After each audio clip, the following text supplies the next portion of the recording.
চাঁপাইনবাবগঞ্জে BNP সমাবেশে cocktail বিস্ফোরণ, chair ভাঙচুর। বিএনপির পরিচয় হারিয়ে গেলে বাজারে আমাদের মূল্য থাকবে না, বললেন আলাল। রিজভির বক্তব্যের কড়া প্রতিবাদ জানিয়ে যা বলল জামায়াত। এবং সর্বশেষ জানাবো, ভোটার ধরতে বিশেষ কৌশল জামায়াতের, কিছু এলাকায় নতুন ভোটার ও ঠিকানা পরিবর্তনের হার অস্বাভাবিক। শুনছিলেন সংবাদ শিরোনাম, এবারে বিস্তারিত।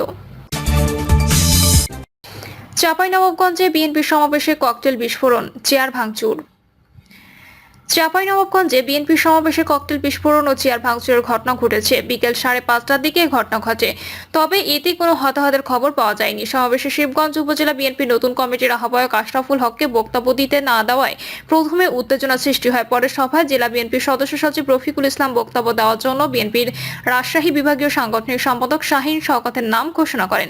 এ সময় আশরাফুল হকের কর্মী সমর্থকদের সঙ্গে শাহীন শওকতের কর্মী সমর্থকদের বাকবিতণ্ডা শুরু হয়। এক পর্যায়ে উভয় পক্ষে মারামারিতে জড়িয়ে পড়ে। এ সময় মঞ্চের সামনে থাকা চেয়ার ভাঙচুর করা হয়, তবে এতে হতাহতের খবর পাওয়া যায়নি। মারামারির মাঝে আশরাফুল হক অনুষ্ঠান বর্জন করে তার কর্মী সমর্থকদের নিয়ে অনুষ্ঠানস্থল থেকে বেরিয়ে যান। এরপর আবারও অনুষ্ঠান শুরু হয়। অনুষ্ঠানে প্রধান অতিথি বিএনপি চেয়ারপারসন উপদেষ্টা শরীফ উদ্দিন বক্তব্য দেওয়ার সময় অনুষ্ঠানের কাছে দুটি ককটেল বিস্ফোরণ ঘটে। জেলা বিএনপির সদস্য সচিব আলহাজ রফিকুল ইসলাম বলেন, জেলা বিএনপির আহ্বায়ক গোলাম জাকারিয়ার নেতৃত্বে আজকে সমাবেশে চেয়ার ভাঙচুর ও ককটেল বিস্ফোরণ ঘটেছে। এই পরিকল্পনা করে আজকে এই ঘটনা ঘটিয়েছে। তবে জেলা বিএনপির আহ্বায়ক গোলাম জাকারিয়া বলেন, অনুষ্ঠানে আশরাফুল হককে বক্তব্য দিতে না দেওয়ার কারণে মারামারির ঘটনা ঘটেছে, তবে কোনো পক্ষেরই কেউ আহত হয়নি। বিষয়টি দলীয়ভাবে সমাধান করা হবে। বিএনপির পরিচয় হারিয়ে গেলে বাজারে আমাদের মূল্য থাকবে না, বললেন আলাল। বিএনপি চেয়ারপারসন উপদেষ্টা মণ্ডলের সদস্য অ্যাডভোকেট সৈয়দ মোয়াজ্জেম হোসেন আলাল বলেছেন, আমরা জানি আওয়ামী লীগের নেতারা কোথায় লুকিয়ে আছেন বা আশ্রয় নিয়েছেন, তবে আমরা হামলা করতে চাই না, কারণ তাহলে আওয়ামী লীগের সঙ্গে আমাদের পার্থক্য স্পষ্ট করা সম্ভব হবে না। তিনি আরো বলেন, বিএনপি বৃহৎ জনসমর্থনের একটি সংগঠন, এখানে কিছু দুষ্টু লোক থাকতেই পারে, তবে দলের অনৈতিক কার্যকলাপ রুখতে গত 7 মাসে 1,500-এর বেশি নেতাকর্মীকে বহিষ্কার করা হয়েছে। তিনি অভিযোগ করেন, বিএনপির বহু নেতাকর্মী আইন শৃঙ্খলা বাহিনীর হাতে গ্রেপ্তার হয়েছেন।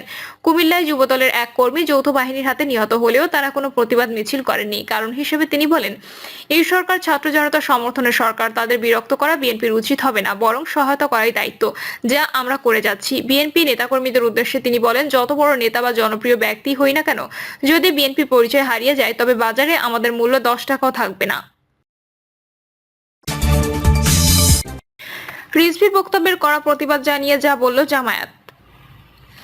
বিএনপি সিনিয়র যুগ্ম মহাসচিব রুহুল কবির রিজভির বক্তব্যের তীব্র প্রতিবাদ জানিয়ে বাংলাদেশ জামাত ইসলামী দলটির সহকারী সেক্রেটারি জেনারেল মাওলানা রফিকুল ইসলাম এক বিবৃতিতে এই নিন্দা জানান। রফিকুল ইসলাম বলেন, গত 24শে ফেব্রুয়ারি বিএনপির কেন্দ্রীয় কার্যালয়ের সামনে আয়োজিত এক অনুষ্ঠানে রুহুল কবির রিজভী জামাত যখনই সুযোগ পেয়েছে বিএনপিকে পেছন থেকে ছুরিকাঘাত করার চেষ্টা করেছে বলে যে ভিত্তিহীন ও মিথ্যা তথ্য বক্তব্য দিয়েছেন, তা তীব্রভাবে নিন্দা ও প্রতিবাদ জানাচ্ছি। তার এই বক্তব্যে কোনো সত্যতা নেই এবং এটি সম্পূর্ণভাবে অনভিপ্রেত ও অনাকাঙ্ক্ষিত।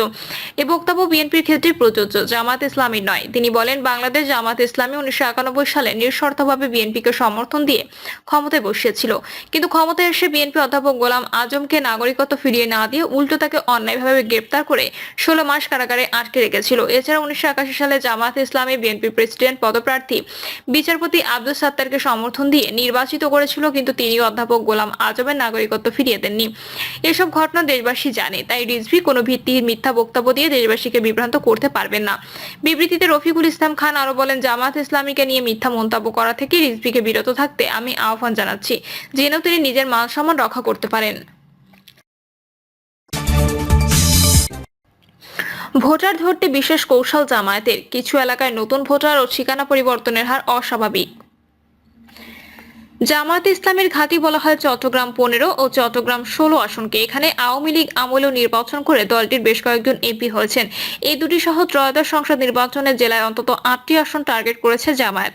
এখানে ভোটার তালিকা হালনাগাদে দলটির নেতাকর্মীর তৎপরতা ছিল চোখে পড়ার মতো। জামায়াতের পরিকল্পনায় থাকা আসনে নতুন ভোটারের আবেদনের হারকে অস্বাভাবিক বলা হচ্ছে। সংশ্লিষ্টরা জানান, কর্মী সমর্থকদের ভোটার করতে জামায়াত 3 কৌশল নিয়েছে। লোহাগাড়ার প্রতিটি ইউনিয়ন পরিষদের সামনে ক্যাম্প করেছে, 9 সদস্যের যুব কমিটি এসব ক্যাম্পে ল্যাপটপ ও প্রিন্টার নিয়ে সব ধরনের সহযোগিতা করেছেন। আবার ক্যাম্প না করলেও কোনো কোনো উপজেলায় দলটির অঙ্গ সংগঠনের নেতারা তথ্য সংগ্রহকারীকে নজরদারিতে রাখেন। তারা অন্যান্য দলের সমর্থকদের তুলনায় ভোটার তালিকায় নিজেদের লোককে বেশ করে রাখার বিষয় নিশ্চিত করেন। আরেক গ্রুপ ঠিকানা পরিবর্তন করছে। এতদিন অন্য এলাকায় ভোটার থাকলেও এখন নিজ এলাকায় ভোট দিতে চাচ্ছেন না। এই প্রবণতা বেশি বিএনপি জামায়াত অধ্যুষিত 8 উপজেলায়। তবে কিছু এলাকায় নতুন ভোটারের বেশি আবেদন নিয়ে প্রশ্ন তুলেছে বিএনপি। দলটি নেতাদের অভিযোগ, প্রয়োজনীয় কাগজপত্র ছাড়াই জামায়াত তাদের কর্মী সমর্থকদের ভোটার করতে চাচ্ছে। এজন্য মাঠ পর্যায়ে তথ্য সংগ্রহ কর্মকর্তাকে চাপ দিয়েছে। পরে বিষয়টি খতিয়ে দেখতে নির্বাচন কমিশন নতুন ভোটার যাচাই বাছাই বিশেষ কমিটি করেছে। কমিটির প্রধান স্থানীয় উপজেলা নির্বাহী কর্মকর্তা এবং সদস্য সচিব উপজেলা নির্বাচন কর্মকর্তা বিষয়টি দেখে ইসিতে প্রতিবেদন দেবেন। জানতে চাইলে জেলা নির্বাচন কর্মকর্তা বশির আহমেদ বলেন, চট্টগ্রামের কয়েকটি এলাকায় বেশি আবেদন পড়ার ফর্মে কোনো অসঙ্গতি আছে কিনা, কাগজপত্র সঠিক আছে কিনা যাচাইয়ে বিশেষ কমিটি করা হয়েছে। কারো বিরুদ্ধে কোনো অসঙ্গতি পাওয়া গেলে বিধি অনুযায়ী ব্যবস্থা নেওয়া হবে। নতুন ভোটারের সর্বোচ্চ আবেদন পড়েছে বাঁশখালীতে। উপজেলা নির্বাচন কর্মকর্তা হারুন মোল্লা বলেন, কথা ওঠায় কমিশনের ঊর্ধ্বতন কর্মকর্তাদের সঙ্গে বৈঠক হয়েছে। নির্দেশনা অনুযায়ী মাঠ পর্যায়ে কাজ শুরু করেছি। বাঁশখালীর ইউএনও জামশেদুল আলম বলেন, ইসির নির্দেশনা অনুযায়ী যাবতীয় তথ্য উপাত্ত খতিয়ে দেখা হচ্ছে। কাজ শেষ হলে কমিশনকে বিস্তারিত জানানো হবে। বাঁশখালী থেকে বিএনপির মনোনয়ন প্রত্যাশী ও সাবেক প্রতিমন্ত্রী প্রয়াত জাফরুল ইসলাম চৌধুরীর ছেলে মিশকাতুল ইসলাম চৌধুরী পাপ্পা বলেন, জামায়াত বিশেষ মিশন নিয়ে কাজ করলেও নতুন ভোটারদের ব্যাপারে আমাদের তেমন পরিকল্পনা নেই। নির্বাচন কমিশন যাকে যোগ্য মনে করবে তাকে ভোটার করুক। ঠিকানা পরিবর্তনে বেশি মিরসরাইয়ে। আওয়ামী লীগের ঘাঁটি মিরসরাই বদলে গেছে। এখানে নতুন করে অনেকেই ভোটার হচ্ছেন। জামায়াতের নেতাকর্মীর মধ্যে আগে যারা ভিন্ন জায়গায় ভোটার তারাই বেশি আবেদন করেছেন। উপজেলা নির্বাচন অফিস জানায়, উপজেলার ঠিকানা পরিবর্তনের জন্য আবেদন পড়েছে 1082টি। 2023 সালে 681 ও 2024 সালে ছিল 812 জন। সংশ্লিষ্টরা জানান, মামলা হামলা থেকে বাঁচতে আওয়ামী লীগ আমলে ভোটার হলেও অনেকে ঠিকানা দিয়েছেন ভিন্ন এলাকায়। এখন তারা ফিরতে চান নিজ এলাকায়, ভোটও দিতে চান পছন্দের প্রার্থীকে। তাদেরই একজন হিগুলি ইউনিয়নের বাসিন্দা মাহফুজুর রহমান জানান, আগে ঢাকার খিউলগাঁও এলাকায় ভোটার হলেও এখন তিনি চান গ্রামের ঠিকানা। জোরারগঞ্জ ইউনিয়নের বাসিন্দা নূর হোসেন মান্ডা ঢাকার ঠিকানা বদলে মিরসরাইয়ে ভোটারের আবেদন করেছেন। উপজেলা নির্বাচন কর্মকর্তা জাকির হোসেন বলেন, ঠিকানা পরিবর্তন প্রতিবারই হয়, এবার আবেদনের হার বেশি। সীতাকুণ্ডে আগে থেকে শক্ত জামায়াতের অবস্থান। রাজনৈতিক পট পরিবর্তনের কারণে নতুন করে স্বপ্ন দেখছে তারা। নতুন ভোটার বাড়াতেও তৎপরতা ছিল দলটির। তথ্য সংগ্রহকারী কর্মকর্তাদের সঙ্গে সারাক্ষণ কার্যক্রম তদারকি করেছেন তারা। সুপারভাইজারের দায়িত্বে থাকা সীতাকুণ্ডের গোলাবাড়িয়া সরকারি প্রাথমিক বিদ্যালয়ের প্রধান শিক্ষক এ.কে.এম. সাজ্জাদ হোসেন বলেন, এলাকায় ভোটারের তথ্য সংগ্রহের সময় রাজনৈতিক দলের নেতাকর্মীরা তদারকি করেছেন, নানাভাবে সহযোগিতা করেছেন।